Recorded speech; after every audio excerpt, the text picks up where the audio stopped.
여러분 안녕하세요. 저는 이번 학기 여러분들하고 같이 통계 및 확률에 대한 수업을 진행할 주현승이라고 합니다. 아마 학생 여러분들이 다 나를 알고 있을 거예요. 내가 워낙 유명해서가 아니라 지난 학기 우리 측량학과 실습 수업을 통해서 이미 한 학기 같이 시간을 보냈기 때문에 대부분 학생들이 저를 알고 있을 것이라고 생각하고 또 친숙하다고 생각을 합니다. 물론 이 생각은 저 혼자만의 착각일 수도 있겠지만요. 어쨌든 간에 이제 이번 학기 이렇게 우리가 통계 및 확률에 대한 수업을 진행하게 됐는데, 원래 이 오리엔테이션은 학생들하고 직접 얼굴을 보고 마주하면서 이번 학기에 대한 내용, 그 다음에 이번 학기에 진행하는 방법, 그 다음에 배울 내용들을 하나씩 하나씩 짚어가는, 그 다음에 또 이제 여러분들 제일 신경이 많이 쓰여가는 그 평가 부분에 대한 얘기까지 다 다루는 그러한 오리엔테이션 시간인데, 잘 아시는 것처럼 요즘 굉장히 전국적으로 또는 전 세계적으로 시끄럽죠. 이러한 어떤 질병 때문에 우리가 직접 얼굴을 맞이하지 못하고 이렇게 대신 온라인으로 만날 수밖에 없게 된 것을 참 유감스럽게 생각합니다. 여러분들 보려고 방학 동안에 많이 기다렸는데 말이죠. 자, 어쨌든 간에 이제 이 수업을 진행하는데 일단 제목이 저는 마음에 안 들어요. 이 제목은 원래 통계 및 확률이 아니라 확률과 통계가 맞습니다. 그건 이제 수업을 진행하다 보면 왜 그런지 여러분들도 느끼실 거예요. 확률에 대한 내용을 기본적으로 공부하고 이러한 확률 이론들과 분포 여러 가지 방법들을 안 다음에 요거를 추론과 통계에 접목시키는 게 사실 맞는 순서거든요. 차라리 과목 이름을 통계학이라고 하나만 놔두든가. 벌써 수년 전부터 학교 측에다가 이러한 얘기를 했는데 아직 과목 이름이 바뀌지 않고 있습니다. 뭐 아주 특수한 과목이라면 과목의 제목이 무척 중요하겠지만 어차피 우리가 여기서 통계와 확률을 다 다루는 거기 때문에 순서는 바뀌었지만 그냥 묻어갈 수 있는 그러한 애교로 봐줄 수 있는 정도의 제목이라고 볼 수가 있겠네요. 자, 어쨌든간 이제 이러한 수업을 여러분들하고 진행을 할 건데요. 우리가 이 과목 통계와 확률에서 먼저 알아야 할 기본적인 내용들에 대한 설명을 먼저 해볼게요. 과목 개요라고 타이틀을 붙였습니다. 결국 확률과 통계에 대한 내용들일 겁니다. 그래서 먼저 확률의 정의, 어떤 것들을 확률이라고 하고 그 안에 내용들이 어떤 게 있고 또 이걸 왜 배워야 하는지에 대한 내용들, 그 다음에 이제 통계의 정의, 그 다음에 또 여기 통계가 필요한 이유, 그 다음에 중요한 건요, 우리가 이 확률과 통계를 배우는데 통계학적이나 수학적으로 분석을 하기 위해서 배운 게 아니라는 겁니다. 우리는 이거를 우리 전공에 맞도록 응용하기만 하면 돼요. 그래서 아주 깊은 분야까지는 건드리지 않을 거예요. 저는 우리한테 필요한 정도까지의 그러한 진행만 하고 나머지는 더 필요한 사람들은 공부하도록 하는 걸로 저는 넘기겠습니다. 그래서 이러한 건설 분야에 활용하는 그러한 방법들을 찾아보고 아니면 그러한 일이 있을 때 여러분들이 적시적소에 응용할 수 있는 그러한 정도의 실력만 갖추면 저는 이 과목이 성공적으로 전파가 됐다고 생각합니다. 자, 이 과목은 우리가 지난 학기하고는 좀 틀려요. 지난 학기는 우리가 Flipped Learning이라든지 아니면 PBL 같은 Problem Based Learning 같은 아주 새로운 효과적인 그 교육공학적인 기법들을 활용해서 수업을 했지만 이번 학기는 역시 전통적인 과목인 만큼 전통적인 강의식으로 진행할 예정이었어요. 즉 학생들하고 얼굴을 마주 보면서 칠판에 써가면서 문제를 풀어가면서 이렇게 진행을 할 예정이었는데 원치 않는 주변 환경의 문제로 인해서 이렇게 온라인으로 진행을 하고 있습니다. 하지만 요것들이 조금 정리가 되는 대로 곧바로 강의실로 복귀해서 여러분들하고 얼굴을 마주하면서 전통적인 강의식으로 진행해 나갈 겁니다. 자, 여러분들이 굉장히 궁금해하는 것 중에 하나가 평가죠. 평가에는 크게 두 가지가 있다고 보면 돼요. 이번에는 하나는 매 시간 보는 퀴즈가 있고요. 그 다음에 다른 하나는 마지막에 보는 기말고사가 있다고 보면 됩니다. 자, 이 퀴즈는 매 시간 앞에 시간에 뭐를 배웠는가에 대한 리뷰를 묻는 문제들이 출제가 되고요. 적으면 2문제, 많으면 4문제 정도가 출제가 될 거예요. 그래서 문항에 따라서 10분에서부터 길면 한 20분 정도까지 여러분들이 간단한 퀴즈를 보고 그리고 나서 수업을 진행할 겁니다. 그리고 또 하나가 이제 마지막에 볼, 즉 학기 말에 볼 기말고사예요. 요거는 이제 강의실에서 여태까지 한 학기 동안 배운 내용들을 모두 망라해서 여러분들의 평가를 위해서 시험을 보는 그러한 것이라고 생각하면 돼요. 그래서 크게 퀴즈와 기말고사가 이번 학점의 가장 큰 부분이다. 뭐 거의 다라고 해도 과언이 아닙니다. 자, 그럼 중간고사 어떻게 해요? 중간고사는 퀴즈로 대체할 거예요. 그래서 이번 학기는 중간고사가 없습니다.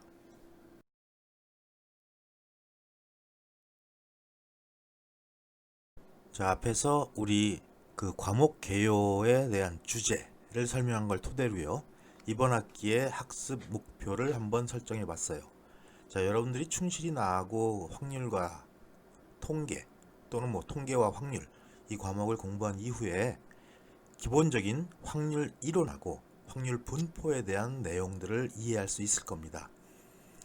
그리고 확률과 이 통계 분야가 자료의 수집이나 분석 그리고 의사결정에 어떻게 이용이 되는가에 대한 내용도 알 수가 있을 거예요. 그리고 이제 각종 자료를 이용해서 얻어진 정보 또는 어떤 주어진 정보 요거를 기초로 해서 어떠한 현상에 대한 예측을 하거나 또 어떤 현상에 대해서 서로 각자 기존 주장이 있을 때 이게 옳다 그르다 요거를 판단할 수 있는 그러한 방법을 알게 될 겁니다. 또한 가장 중요한 거는 향후에 이러한 각종 자료들을 이용하고 통계 자료를 이용해서 건설 분야에 이용을 하거나 또는 설계나 해석에 이러한 것들을 적용할 수 있는 그런 능력도 갖추어질 수 있을 것이라고 기대를 합니다.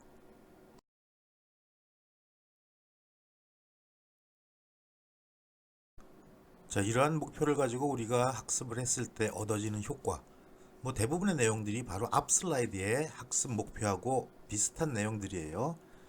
그래서 건설 분야의 설계나 해석에 적용할 수 있는 확률과 통계의 기법, 요거를 습득하고 이해하는 데 도움이 될 겁니다.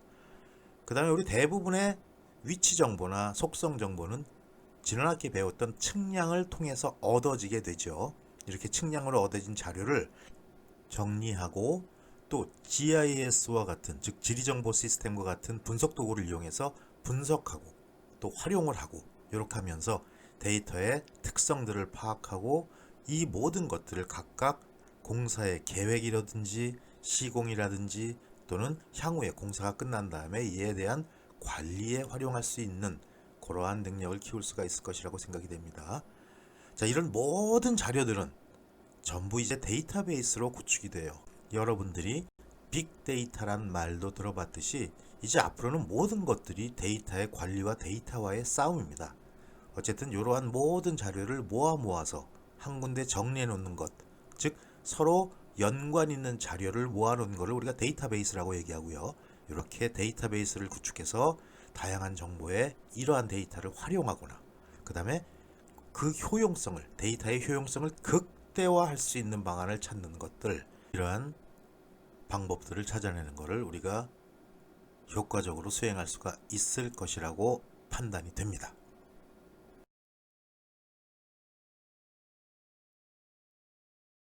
자, 이제 우리가 이번 학기에 학습을 하면서 필요한 교재에 대한 내용을 할 건데요.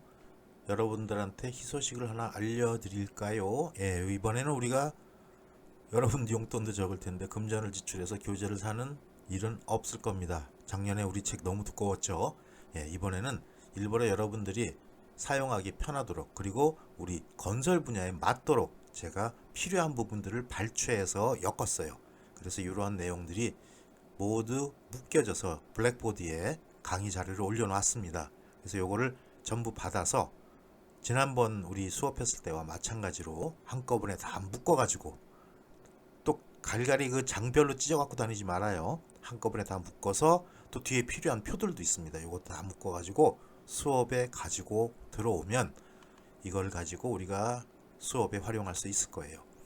그리고 이제 계산을 하는 경우가 간혹 생길 텐데 이러한 사태에 대비해서 우리 공학용 계산기는 꼭 들고 들어와야 합니다. 지난 학기에도 누누이 강조했지만 그 쌀집 계산기 같은 거 이런 거 들고 와가지고 가감 승제뿐이 안 되는 거 요건 우리가 적용을 시킬 수가 없어요. 그러니까 우리 계산기를 잘 사용하는 거는 공학도들한테 큰 무기라 그랬죠. 이러한 제대로 된 툴을 적절히 사용하는 기법도 이번 학기에 한번 같이 다시 리뷰해 보도록 하지요. 자, 이제 중요한 내용이네요. 이번 학기에 나하고 같이 수업할 내용들이 여기에 쭉 나열을 할 겁니다. 제일 먼저 이제 이 통계와 확률, 여기서 우리가 가장 먼저 알고 가야 할 게, 이 통계에서는 그 통계에서 약속한 용어들, 그러한 용어들에 대한 의미를 정확히 파악하는 것을 기준으로 해야 됩니다. 가장 기본이 되는 내용들이에요. 그 다음에 이제 확률 같은 것들은 계산하는 연산 방법들에 대해서, 이거를 왜 이렇게 하는지, 이렇게 하는 이유가 뭔지 같은 얘기네. 아니면 이러한 방법을 통해서 우리가 확률을 산술적으로 풀어내는 이러한 내용들을 다루어 나가야 돼요. 그렇기 때문에 연산들에 대한 의미를 정확히 파악을 해야 됩니다. 제일 먼저 이제 세매 방법, 여기서부터 우리가 시작을 하는데요. 여기에는 이제 고배 법칙이라든지 합의 법칙이라든지, 그 다음에 순열, 조합, 여기에 대한 각종 의미들과 계산 방법들을 이해해야 합니다. 아마 여러분 이거 전부 다 고등학교 때 배웠기 때문에 어렵지 않게 넘어갈 수 있을 거예요. 두 번째가 이제 확률의 기본 개념에 대한 설명인데, 여기는 이제 쉬운 문제부터 우리가 접근을 하면서 이 문제들을 풀어나가면서 점점 심화되는 뒤의 교육들을 다지기 위한 기본 어떤 공부를 하고 생각하면 될 거예요. 이러한 내용은 이제 우리 뒤에서 더 자세하게 한번 다룰 건데, 일단 그 표본 공간과 사상이라는 그 의미들, 표본 공간이 뭔지 사상이 뭔지 이런 것들에 대한 의미를 정확히 파악하는 게 중요하고요.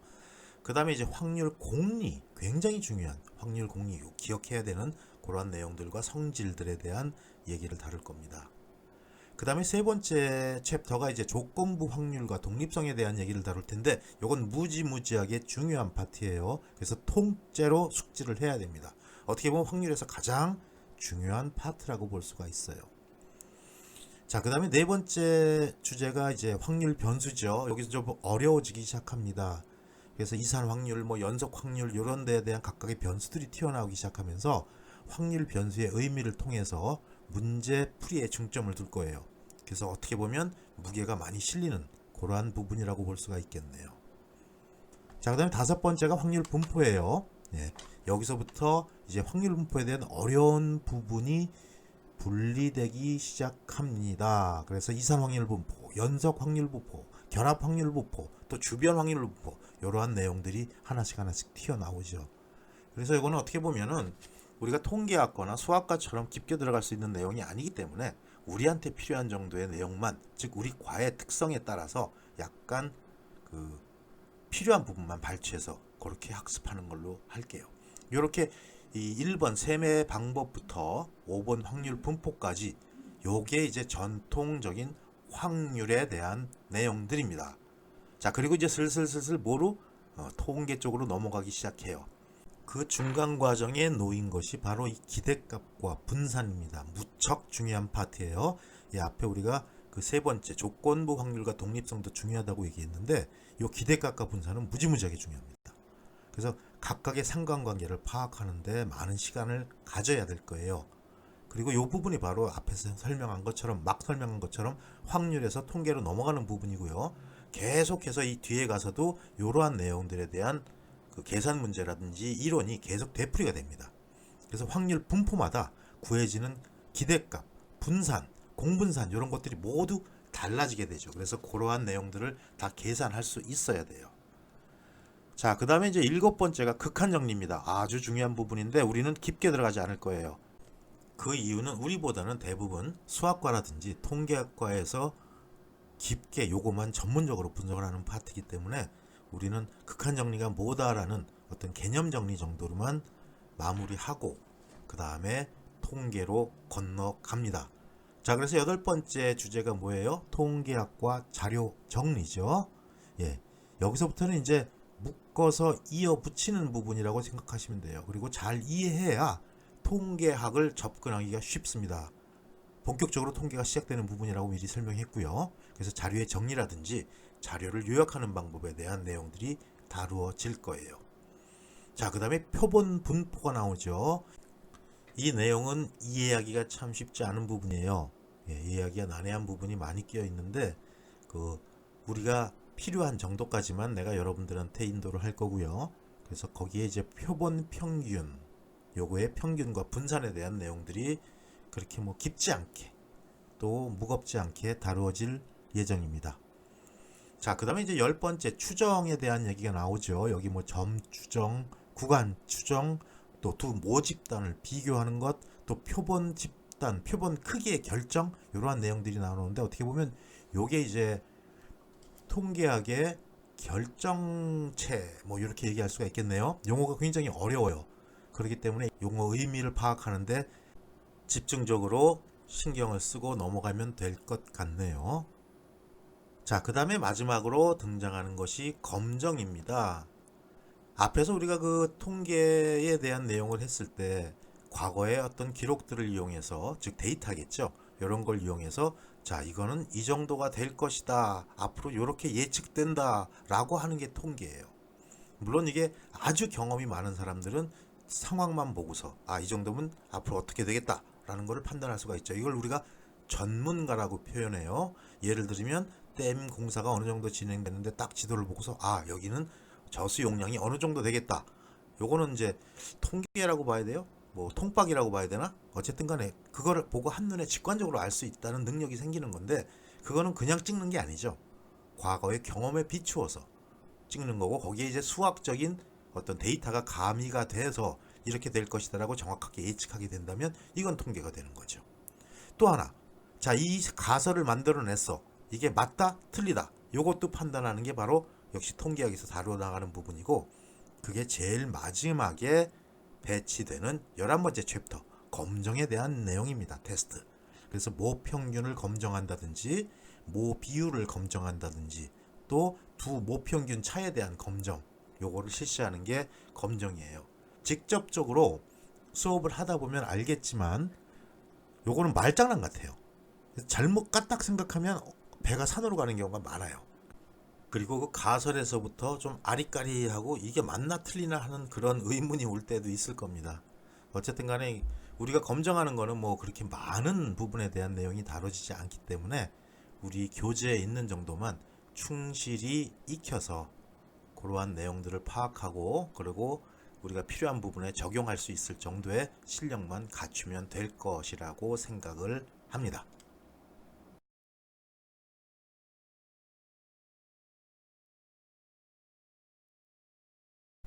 자, 이거는 이제 이번 학기에 구체적으로 진행될 내용들에 대한 주차별 수업 계획이에요. 잘 아시는 것처럼 이번엔 역병이 돌아서 우리가 개강이 2주 미뤄지게 됐습니다. 그래서 3월 초에 개강을 해야 되는데 3월 18일 날 개강을 하게 됐죠. 자, 그래서 원래 이 오리엔테이션 때 여러분들하고 얼굴을 마주 보면서 이 내용들을 쭉 얘기하려고 했던 게 계획 변경이 돼서 이렇게 온라인을 통해서 여러분들을 만나고 있게 됐죠. 그래서 오늘 하는 내용이 첫 주차에 해당되는 오리엔테이션 시간입니다. 자, 그 다음에 이제 둘째 주에 우리가 이게 이제 1장 셈의 방법에 대한 내용들이고요. 여기에 경우의 수, 뭐 경우의 수에 나오기 전에 이제 고배 법칙과 합의 법칙에 대한 얘기가 나올 거예요. 그 다음에 순열, 요거가 다뤄지고요. 그 다음에 3주차, 여기에는 이제 복원 추출과 비복원 추출, 이러한 내용을 학습을 하고요. 그 다음에 이제 조합에 대한 얘기까지 다루어 나갈 거예요. 우리가 그 전주에 이제 순열을 배웠기 때문에 우리가 퍼뮤테이션이라고 얘기했죠. 그 다음에 이제 조합, 요 컴비네이션에 대한 얘기를 다 다룰 건데 아마 이건 여러분들 고등학교 때 다 다뤘던 내용이라 어렵지 않게 이해할 수가 있을 것 같아요. 그리고 4주차 여기 이제 이항 정리에 대한 내용이 나옵니다. 여러분 잘 알고 있는 파스칼의 삼각형 얘기도 나올 거고요. 그 다음에 이제 삼항 정리도 간혹 다뤄질 거예요. 그 다음에 1장의 맨 마지막인 수형도까지 건드리는 걸로 해서 4주차 교육이 끝납니다. 자, 그 다음에 이제 5주차에 넘어가면서 확률의 기본 개념에 대한 내용들이 나오는데 여기서 이제 표본 공간과 사상, 우리가 확률의 공리, 표본 공간, 사상 이런 내용들은 굉장히 이론적으로도 그 의미를 정확히 파악하고 있어야 돼요. 그 다음에 이제 확률의 공리, 여기에 대한 성질 요거 나오는데 공리, 정리, 정의, 법칙 여기에 대한 것도 한번 우리가 다뤄볼 필요가 있을 것 같아요. 자, 6주차 굉장히 중요한 내용이죠. 여기 조건부 확률과 독립성에 대한 얘기가 나옵니다. 앞부분에서 가장 중요한 파트 중에 하나가 바로 이 조건부 확률과 독립성이에요. 그래서 조건부 확률이 뭔지, 또 독립성이 뭔지, 독립시행이 뭔지에 대한 내용들을 문제를 통해서, 물론 이론도 중요하지만 문제를 통해서 실제적으로 습득해보는 그러한 시간을 가질 거예요. 자, 그 다음에 이제 몇 주차예요? 7째 주차죠. 예, 여기서 확률 변수에 대한 내용을 다룹니다. 어려운 부분이라고 앞에서 한번 설명했었어요.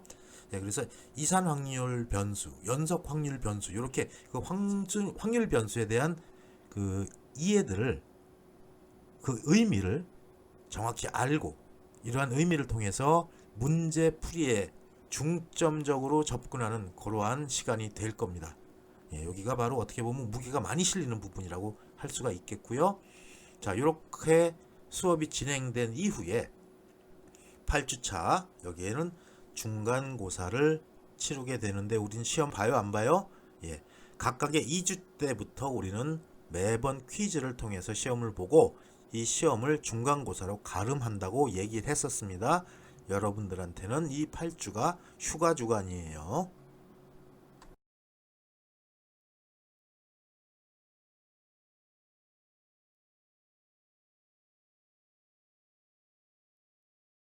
자, 그리고 9주차가 되면서 이제 확률 분포에 대한 내용이 다뤄집니다. 여기 이제 확률 분포에 대해서 내용이 나오면서 어려운 내용들이 시작되는 부분이라 그랬어요. 그리고 이제 앞에서 설명했지만 우리는 우리한테 필요한 정도의 깊이만 다루겠다고 얘기를 했었어요. 그래서 이 확률 분포에는 이제 이산 확률 분포가 있고요. 또 연속적으로 움직이는 연속 확률 분포가 있습니다.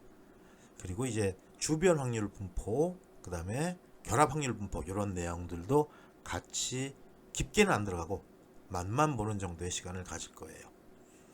자, 그 다음에 이제 10번째 시간이 기대값과 분산에 대한 내용이 나옵니다. 무척 중요하다고 앞에서 벌써 한번 강조를 했어요. 그래서 각각의 상관관계를 파악해야 되는 내용부터 시작을 해야 돼요. 그래서 아까 앞에서도 설명을 했지만 이제 확률에서 우리가 공부를 하고 있다가 그러한 기본적인 내용을 익히고 어디로? 통계로 넘어가는 그러한 파트다라고 생각하시면 돼요. 그리고 계속 뒤에서 내용들이 반복되고 되풀이될 겁니다. 그래서 가장 중요한 기대값, 네, expectation value라고 얘기하죠. 예, 우리가 알고 있는 평균인데 이 평균이 각각의 분포마다 다 구하는 방법이 틀리죠. 그 다음에 기대값과 분산 계산하는 방법도 알아야 되고요. 그리고 이 분산 다음에 이제 여기는 11번째 주로 넘어가는데 요게 이제 거기서 따라 들어가는 공분산, 그 다음에 그거에 대한 상관계수들을 다루게 될 거예요. 자, 12번째 차, 여기 이제 중심극한 정리, 그 다음에 통계 정리, 이런 말이 나왔죠. 예, 그래서 여기서는 그 극한 정리가 뭔지에 대한 얘기를 다룰 거고요. 그 중에 이제 중심극한 정리라든지 대수의 강법칙이라든지 여러 가지 내용들이 한꺼번에 튀어나와요. 근데 깊게는 안 들어간다 그랬어요. 증명 안 하고 넘어갈 거예요, 여기서는. 자, 그 다음에 이제 통계 정리에서는 이제 자료의 정리, 또 자료의 요약, 이러한 내용들이 한데 묶어져서 설명이 돼야 됩니다. 그래서 이러한 묶어서 이어붙이는 내용들을 잘 정리를 해야 여기서부터 이 통계 정리부터 우리가 통계학으로 발을 담그기 시작하는 부분이에요. 자, 그 다음에 13번째 주차에는 이제 표본 분포라는 말이 나오네요. 굉장히 어려운 부분이라고 얘기했습니다. 그래서 표본 분포, 그 다음에 추정, 그 다음에 모평균, 표본 평균, 이런 말들이 이제 튀어나오기 시작할 겁니다. 그래서 각각의 그 표본을 구해가지고 우리가 평균을 구하고, 요걸 우리 통계값이라고 얘기를 하죠. 우리가 표본을 구해서 통계값을 찾는 이유가 뭐예요? 가장 정확한 건 전수조사를 해서 그 통계 그 값을 만들어내는 게 가장 좋겠지만, 그렇게 하기에는 시간이나 비용이나 너무 많은 인력이 들어가야 된다는 얘기죠. 그래서 이 전체 집합의 특성을 가장 잘 나타낼 수 있는 표본을 뽑고, 즉 샘플링이라고 얘기를 합니다. 그 표본을 통해서 표본의 특성을 나타내는 그 통계값들을 찾아내고, 이 값을 기준으로 전체에 대한 그 예측을 할 수 있는 게 바로 이제 이런 모평균에 대한 표본 평균인 거죠. 말이 자꾸 꼬이네요. 네, 여기에 대해서 각각 평균과 분산을 구하는 그런 작업들을 수행할 거예요. 그리고 이제 바로 추정으로 연결이 되죠. 예, 그래서 하나의 그 통계값을 잡아놓고 여기에 얼만큼 맞는지 요걸 따져가는 점 추정. 그 다음에 자 여기서부터 여기까지 구간을 나눠놓고 이렇게 통계값이 이 사이에 들어갈 확률을 따져가는 구간 추정. 요것들을 다룰 겁니다. 요것이 바로 이제 통계학의 결정인 거죠. 용어가 많이 어려운 얘기들이 나와요. 그래서 점 추정이라든지 하나의 포인트, 통계값을 가지고 거기에 수렴하는 것을 찾아가는 점 추정, 아니면 한 점과 다른 한 점, 즉 하나의 구간을 만들어 놓고 거기에 얼만큼 확률적으로 들어갈 수 있는지를 따져가는 구간 추정, 이렇게 정리를 하면서 우리가 학습을 합니다. 그 다음에 이제 그 특성을 갖고 있는 모집단을 비교를 하죠. 자, 우리가 표본으로 만들어냈기 때문에 정확하게 모집단의 특성을 나타낼 수는 없어요. 하지만 최대한 가깝게 나타내도록 샘플링, 즉 표본을 뽑고, 그리고 하나의 단체에서 그렇게 뽑고 또 하나의 다른 모집단에서 또 그렇게 샘플을 뽑아서 거기에 대한 통계값을 만들어낸 다음에 이 두 개의 모집단을 비교하는 이러한 내용이 13번째 주차에서 다루어져요. 자, 그 다음에 13번째 주차에서 우리가 모집단의 비교까지를 얘기를 하고서 그 다음에 이 추정이 아직 끝나질 않았죠. 예, 14번째 주차에 마무리가 됩니다. 그래서 표본의 크기를 결정하는 거, 이 표본의 크기를 결정하는 건 굉장히 중요해요. 어느 정도만 샘플링을 해도 충분히 모수, 즉 전체 집단의 그 특성 값을 알아낼 수 있다면 그게 가장 좋은 샘플링인 거죠. 표본인 거예요. 그래서 이 크기를 결정하는 것, 즉 표본 크기의 결정. 그 다음에 이제 맨 마지막으로 가서 통계학의 결정체라고 얘기할 수 있는 검정에 대한 얘기가 나옵니다. 다소 헷갈리는 부분, 이게 맞는 약인지 문제가 뭔 뜻인지 모르는 얘기들도 꽤 나와요. 어쨌든 간에 이 검정에서는 모평균을 검정하거나 또는 모비율을 검정하거나 또는 두 개의 모평균의 차에 대해서 검정을 수행하는 이러한 내용들이 다루어집니다. 어떻게 보면 좀 관념적인 얘기로 흐르는 부분이 많기 때문에 까딱하면 이상한 생각을 할 수가 있게 되는 그러한 파트라고 볼 수가 있겠네요. 그리고 마지막 15번째 주차에는 자, 드디어 학기가 마무리가 되고 여러분들 기말 평가를 실시합니다. 자, 이러한 내용으로 이번 학기의 수업 계획이 어떤지 한번 살펴봤어요.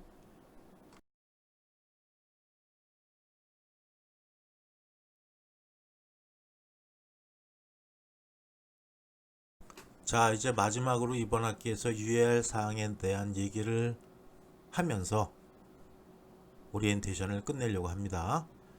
자, 일단 여러분들이 가장 관심이 있는 부분 중에 하나는 어떤 성적을 받게 될까라는 거죠. 이 평가에 들어가는 내용들, 여기에 이제 여기에 상세한 사항에 있는 것들이 바로 요 내용들의, 즉 여러분들의 학점을 좌우하는 평가에 포함이 될 거예요. 자, 가장 중요한 거는 이제 매 시간 시험을 본다 그랬어요. 예, 수업 시작하기 전에 퀴즈를 보면서 요거를 중간고사로 가름한다 그랬습니다. 그렇기 때문에 중간고사와 동등한 정도의 퍼센티지로 학점에 반영이 될 겁니다. 이 시험은 약 15분 정도, 뭐 조금 길어지면 20분 정도도 갈 수가 있어요. 이 정도로 간략하게 시험을 볼 건데 보통 2문제 정도, 아니면 많으면 4문제까지도 나갈 수가 있어요. 그리고 여기 표현된 것처럼 중간고사에 대치되는 시험이다. 그래서 굉장히 중요하다. 그렇기 때문에 학점에 직접 반영된다. 요거 꼭 염두에 두고 있어야 됩니다. 그 다음에 또 하나의 평가에 들어가는 게 이제 마지막 그 기말고사겠죠. 예, 전체 학점의 반. 그래서 중간고사 반, 기말고사 반 이렇게 들어가는데 중간고사는 퀴즈로 대치한다 그랬고요. 거의 여기서 100% 결정이 날 거예요. 그 다음에 출석. 뭐 특별히 이번엔 출석 체크 안 합니다. 왜? 퀴즈 낸 사람은 출석을 한 거니까. 그렇죠. 따로 반영하지 않을 거예요. 그 다음에 네 번째 항목에 대해서는 할 얘기가 좀 많습니다. 이게 벌써 뜨끔한 학생들도 있을 거라는 생각이 드는데, 지난 학기에 몇몇 학생들이 동점이 돼가지고 총점에서 한꺼번에 학점이 하나 미끄러졌어요. 근데 여러분들은 잘 모르고 그게 왜 다 올려주면 되지 않냐라고 얘기를 하는데, 성적을 입력할 때 한 명이라도 퍼센티지가 넘어가면 입력이 안 돼요. 그렇기 때문에 할 수 없이 동일한 사람이 3명이나 4명이면 그 3명이나 4명은 한 등급 밑으로 떨어질 수밖에 없는 게 학점입니다. 그래서 학칙으로 정해진 비율밖에 성적을 입력할 수가 없기 때문에 동점자가 다수인 경우 모두 한 등급 내려갈 수 있다는 거 꼭 유의해야 됩니다. 그 다음에 이 평가가 별거 아닌 것 같아도 계속 퀴즈가 누적되고 기말고사가 쌓이다 보면 어떻게 아주 변별력을 두려고 하더라도 동점자가 생길 수밖에 없어요. 그리고 여러분들은 내 스타일을 알기 때문에 퀴즈나 어떤 테스트를 할 때마다 계속 업데이트를 하죠. 그래서 자기 순위가 얼마가 되는지, 전체 학생 중에 몇 퍼센트 중에 드는지 대부분 다 알고 있습니다. 그래서 학기 말에 이러한 걸로 서로 얼굴 붉히지 않도록 했으면 참 좋을 것 같아요. 여러분들 한 학기 동안 열심히 나름대로 가르치고서 제일 실망할 때가 바로 이럴 때예요.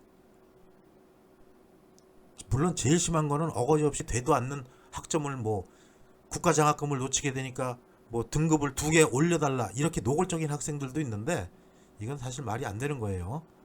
그 다음에 동점자 있을 때 미리 쐐기를 박습니다. 지난 학기처럼 이거 가지고 기분 나쁘게 어필하는 학생들은 없도록 이번에 각자 주의하길 바랄게요.